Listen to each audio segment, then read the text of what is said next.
हम जो है हुसैनी सियासत करना चाहते हैं, यजीदी सियासत करना नहीं चाहते। यानी 90% मुस्लिमों ने ये मन बना लिया है कि हमें अब कहीं नहीं जाना है, हमें मजलिस को ही वोट करना है। यानी हक़ुल्लाह अल्लाह उसके रसूल को हाजिर नाजिर करके उन्होंने कहा कि अगर इस तरह की मेरे अंदर जरा भी रियाकारी मक्कारी है तो अल्लाह मुझे गर्क कर दे। इससे बढ़कर क्या बात। देखिए, सच्चाई और हकीकत को हर आदमी देखता है, वो चाहे किसी भी मज़हब का आदमी हो गए। आज के वक्त में ओवैसी साहब को हर मज़हब का, हर वर्ग का आदमी पसंद कर रहा है, क्योंकि वो एक तरफा लड़ाई नहीं लड़ते। वो सब गरीबों मजलूमों की, पूरे भारत के जितने भी यानी गरीब मजलूम हैं उनकी सब लड़ाई करते हैं।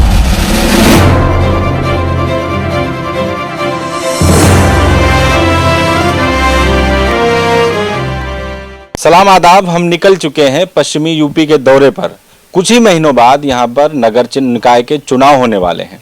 ऑल इंडिया मजलिस इत्तेहादुल मुस्लिमीन पहले की तरह यानी विधानसभा चुनाव के बाद अब और तेजी से मैदान में उतर चुकी है।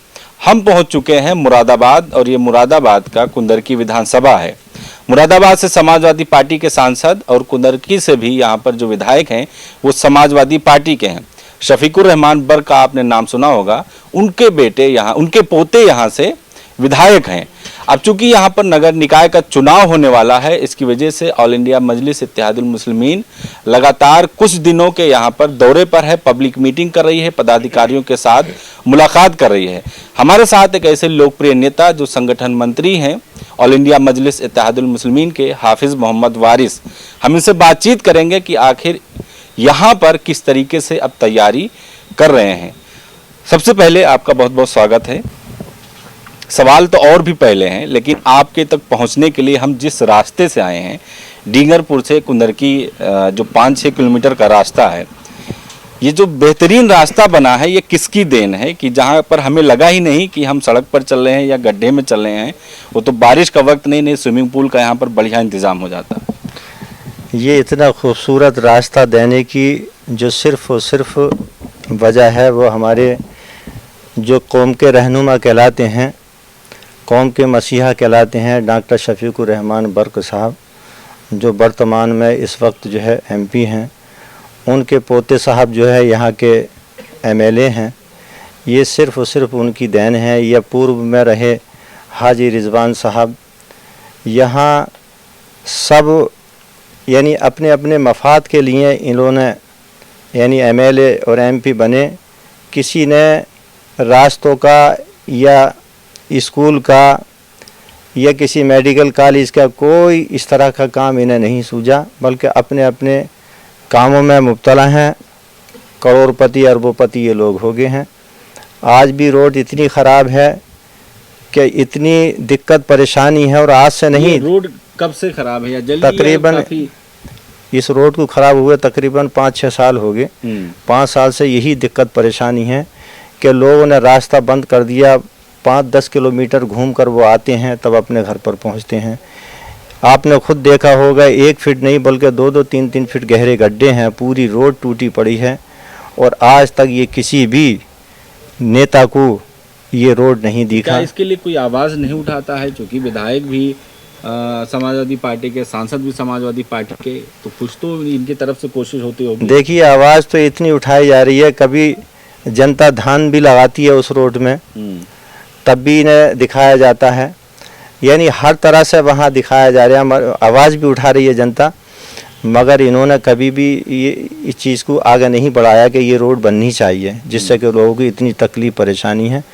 इसीलिए जो आज के वक्त में इनका गिराव डाउन होता चला जा रहा है कि एक तरफ ये कौम के और जनता के रहनुमा कहलाते हैं, और दूसरी तरफ ये किसी काम में नहीं आते। परेशान है जनता, कहीं प्रशासन से परेशान है, कहीं ये इन्होंने जो अपने माफिया जो इनके गुंडे हैं, कहीं ज़मीनों पर कब्ज़े तो कहीं प्लाट पर कब्ज़े, इस तरह की इनकी पीछे बड़ी शिकायतें रही हैं। तो बदलाव तो आ रहा है धीरे धीरे इंशाल्लाह, और पूरी तरह से ये जो चुनाव अब शुरू होने जा रहा है चंद महीनों बाद, जो निकाय चुनाव जो है, इसमें आप देखना क्या मजलिस इत्तेहादुल मुस्लिमीन का गिराफ बहुत बढ़ता चला जा रहा है। लोग बहुत पसंद कर रहे हैं। लोग ये देख रहे हैं कि वाकई अगर कोई लीडर है सच्चा और ईमानदार तो मजलिस इत्तेहादुल मुस्लिमीन के जो सरबराह हैं, हमारे कायद, हमारे सुल्तान बैरिस्टर असदुद्दीन ओवैसी साहब, यानी तमाम लोग उन्हें देख रहे हैं, सुनने हैं, पसंद कर रहे हैं। अभी विधानसभा चुनाव में आप लोगों को उम्मीद के मुताबिक वोट नहीं मिला, तो इतने दिनों में क्या हो गया कि आपको लगता है कि अब यहाँ पर मजलिस बेहतर प्रदर्शन करेगी? क्योंकि एक तरफा वोट अखिलेश यादव को मिला था, ऐसा लगा था अब उनको अपना रहनुमा मान लिया है, तो अब इतने दिनों में क्या बदल गया जो आपकी तरफ आ जाएंगे? देखिए, बदलाव यहाँ एक तो जो मौजूदा विधायक थे, लोग उनसे बहुत ज़्यादा तंग थे, परेशान थे। एक तो वो बदलाव था, दूसरी तरफ जो उनके ये तमाम दलाल थे, ये माफिया थे, इन्होंने एक ऐसी हवा बना दी थी कि भाई ये सरकार बदलो, सरकार को अगर बदल सकते हैं तो अखिलेश यादव ही बदल सकते हैं। एक ऐसा माहौल, ऐसी अफवाह फैला दी थी जिसकी वजह से यानी हमें वोट में कमी हुई थी, मगर वो सारी चीज़ इन लोगों की झूठी साबित हुई। अब जनता ने अब इन्हें नकार दिया बिल्कुल। अब जनता बिल्कुल फैसला ले रही है कि हमें अपने घर में जाना है, हमें किसी गैर के घर में नहीं जाना है, और हमें मजलिस इत्तेहादुल मुस्लिमीन को ही यानी वोट करना है। सब ने ये जहन बना लिया, अपना मन बना लिया। मैं समझता हूँ क्या यानी 90% मुस्लिमों ने ये मन बना लिया है कि हमें अब कहीं नहीं जाना है, हमें मजलिस को ही वोट करना है। हालात ऐसे बन गए। एक तरफ जो सेकुलर पार्टी हैं, समाजवादी पार्टी, अखिलेश यादव मुसलमान उनके साथ जुड़े हैं, 35 विधायक हैं, बहुजन समाज पार्टी है, कांग्रेस है, तो इनसे अच्छा आपकी पार्टी में क्या है जो मुसलमान आपकी तरफ आए? क्या सिर्फ मुसलमान होने की वजह से? देखिए, मुसलमान होने की वजह से नहीं है, हमारे लीडर की सच्चाई और हक्कानियत, ईमानदारी की वजह से। देखिए, सच्चाई और हकीकत को हर आदमी देखता है, वो चाहे किसी भी मज़हब का आदमी हो गए। आज के वक्त में ओवैसी साहब को हर मज़हब का, हर वर्ग का आदमी पसंद कर रहा है, क्योंकि वो एक तरफा लड़ाई नहीं लड़ते। वो सब गरीबों मजलूमों की, पूरे भारत के जितने भी यानी गरीब मजलूम हैं, उनकी सबकी वो लड़ाई लड़ते हैं। विपक्षी पार्टियां उनको पसंद नहीं करती, कहते बीजेपी के लिए काम करते हैं, देखिए एजेंट है वो। देखिए, विपक्षी तो देखिए जो भी काम करने वाला होता है, जो सच्चा ईमानदार होता है ना, उस पर इस तरह की उंगलियां उठती हैं, जो कि मेरे कायद को आज तक उंगलियां उठाते हैं, मगर कहीं भी ये सबूत के साथ कोई नहीं बता सकता कि वो कहीं भी इस चीज़ में हमसाज हैं बीजेपी पार्टी से। जो लोग कहते हैं वो गलत कहते हैं, बिल्कुल सर बस उन पर एक इल्ज़ाम लगाया जाता है, और उन्होंने यानी हक़ुल्लाह, अल्लाह उसके रसूल को हाजिर नाजिर करके उन्होंने कहा कि अगर इस तरह की मेरे अंदर जरा भी रियाकारी मक्कारी है तो अल्लाह मुझे गर्क कर दे। इससे बढ़कर क्या बात है? हर घर में अपने छतों पर तिरंगा लगाया जाना चाहिए। मोदी सरकार कहती है इससे देशभक्त, अंदर से जो देशभक्ति है वो जागेगी, राष्ट्र प्रेम बढ़ेगा।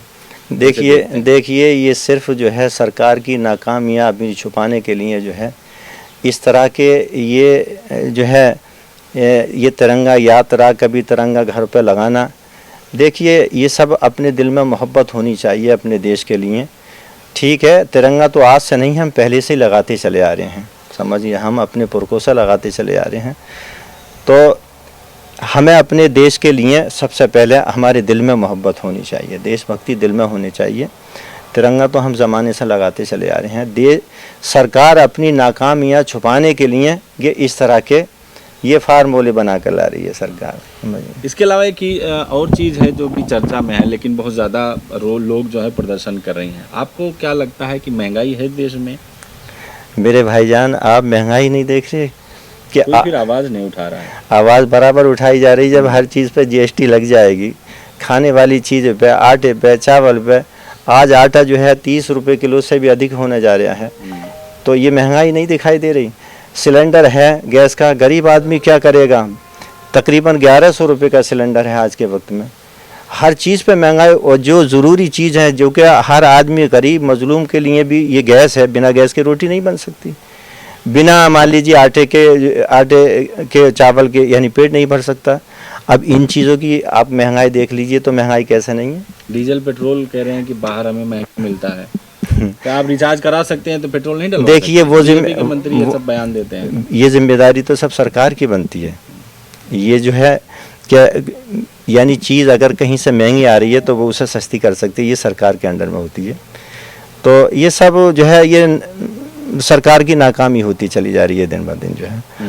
और जो है वक्त बहुत जल्दी बदलने वाला है, कभी किसी का नहीं रहा है। वक्त बदलेगा तो कौन आएगा, आपके बैरिस्टर साहब? देखिए वक्त जैसे जैसा बदलेगा हालात ऐसे बनते चले जा रहे हैं, लोग सच्चाई ईमानदारी को पसंद कर रहे हैं, फिर वक्त वही आएगा। अब तो हिंदू मुस्लिम अच्छाई का चल रहा है, लोग हिंदू मुस्लिम के नाम पर वोट मांग रहे हैं, कोई 80 की बात कर रहा है, कोई 20 की बात कर रहा है। देखिए वो मांग रहे हैं वोट, मगर देखिए ये एक मर्तबा 2 दफ़ा इस तरह चल सकती है बात।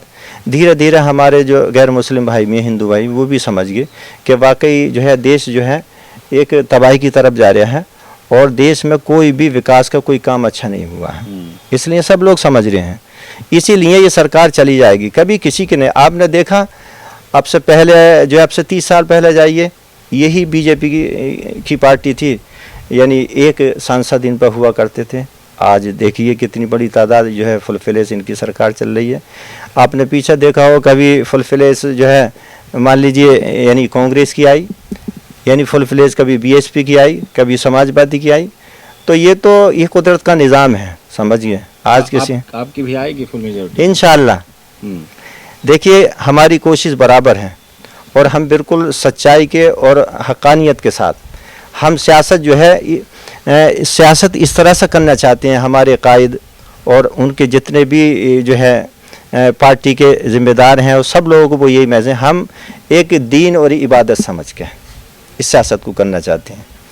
हम जो है हुसैनी सियासत करना चाहते हैं, यजीदी सियासत करना नहीं चाहते हैं। हम हक्कानियत की और सदाकत की सियासत करना चाहते हैं। और हम हुसैनी और यजीदी सियासत कौन कर रहा है आपके साथ? वो आप समझ रहे हैं मेरे भाईजान, हर अच्छाई को वो हुसैनी कहेंगे और हर बुराई को वो यजीदी कहेंगे, समझ गए? तो वो सब कुछ लोग सब समझ रहे हैं, आप भी समझ रहे हैं। बहुत बहुत शुक्रिया बात करने के लिए।